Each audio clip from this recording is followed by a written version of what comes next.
Salut à vous, autopsiens et autopsiennes, j'espère que vous allez bien. On se retrouve pour un débrief, le débrief du match qui opposait le FC Com au FC Barcelone à l'occasion du trophée Compère qui se tient chaque année en début de saison. Le Barça remporte le trophée Compère après la tournée en Asie. Le Barça jouait ce soir un match quand même très important par rapport au match précédent. Le FC Com est une bonne équipe de Série A, elle est jugée difficile à jouer. Donc c'était très important d'analyser et de voir ce que le Barça de Hansi Flick nous avait préparé. Dans ce débrief, on va parler des points importants, des tops, des flops et des points importants à retenir en vue du prochain match qui lancera la saison. Bienvenue pour un nouveau débrief.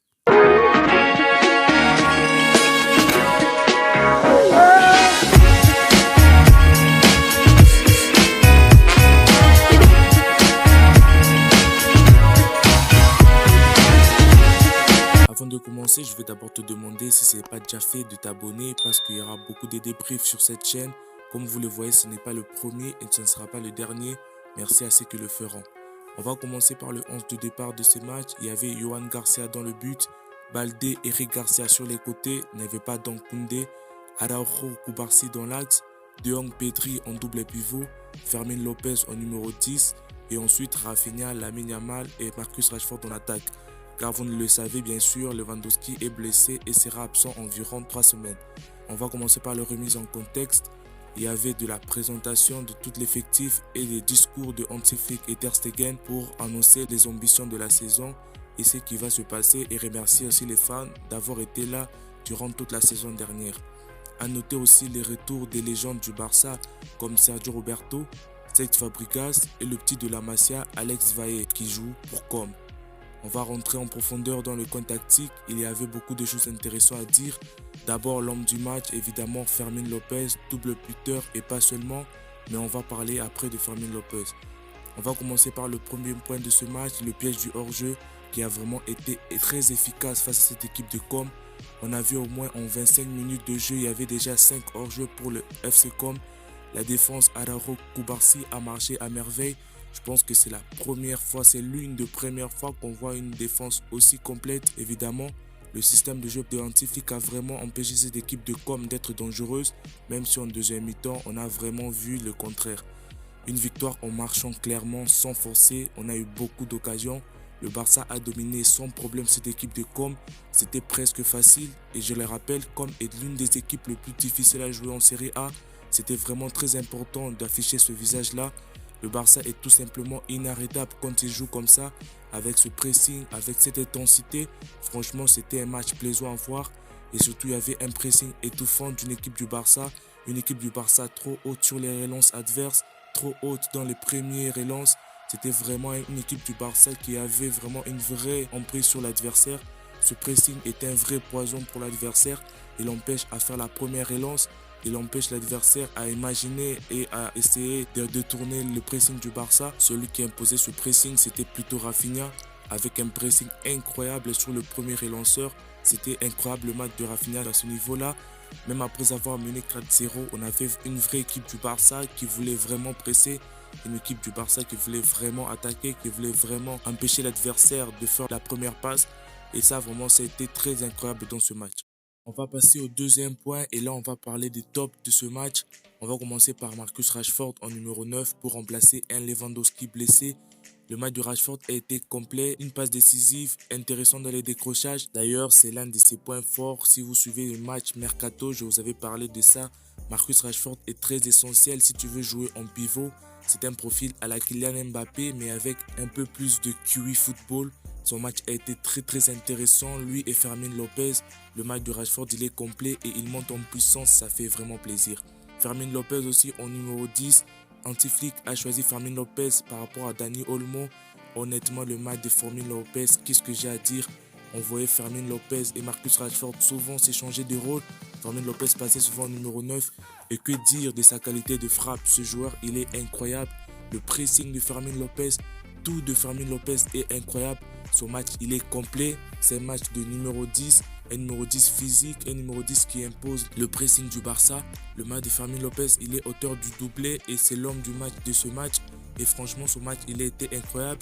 Et honnêtement, pour moi, Fermín Lopez, comme je l'ai déjà dit sur cette chaîne, Fermín Lopez pour moi mérite de passer devant Dani Olmo. D'ailleurs, je ne vois pas pourquoi le Barça a voulu le vendre. D'ailleurs, après les matchs, il a lui-même précisé, il a dit que les fans du Barça soient tranquilles, je n'irai nulle part cette saison. Et franchement, garder Fermín Lopez a été la meilleure décision pour le Barça et surtout pour Hansi Flick. Il propose autre chose par rapport à Dani Olmo et surtout, il est plus physique, aussi plus décisif. Ça fait vraiment plaisir de le voir à ce niveau. Le troisième point et le troisième top de ce match, Lamine Yamal, franchement, je ne sais plus quoi dire. Ce joueur, je ne sais plus quoi dire les gars. Il est tout simplement monstrueux. D'ailleurs, j'ai fait une vidéo sur Lamine Yamal où je vous explique pourquoi il va tout casser cette saison. Et ce match illustre très bien ce que je dis dans la vidéo. Les frères, il est plus précis dans ses frappes, très précis dans ses prises de décision. À chaque touche de balle, il est tout simplement incroyable. L'Europe doit absolument trembler parce que le crack du Barça est en route. Même s'il est un peu trop individualiste à mon goût. Et surtout parfois, il fait vraiment des mauvais choix. Là où il faut passer, il tire. Et là où il tire, il fait la passe. Honnêtement, mais son match a été très complet. Que vous soyez à 2, que vous soyez à 3, le mec, il passe comme si personne n'existait devant lui. Franchement, la saison s'annonce bouillon pour les adversaires. Honnêtement, bon courage à tous ceux qui vont tenter de l'arrêter. Lamine Yamal est vraiment phénoménal. Je pense que des fois, on ne se rend pas compte du niveau et de la qualité de ce joueur. Petit à petit, il n'a que 18 ans, on le rappelle. Il va monter encore en puissance. Il n'est même pas encore à son prime. Là, il utilise encore son talent brut. Les temps qui comprennent définitivement le jeu, je pense qu'on n'est pas prêt pour Lamine Yamal. On va aussi parler d'un autre top rapidement, c'est Yohan Garcia.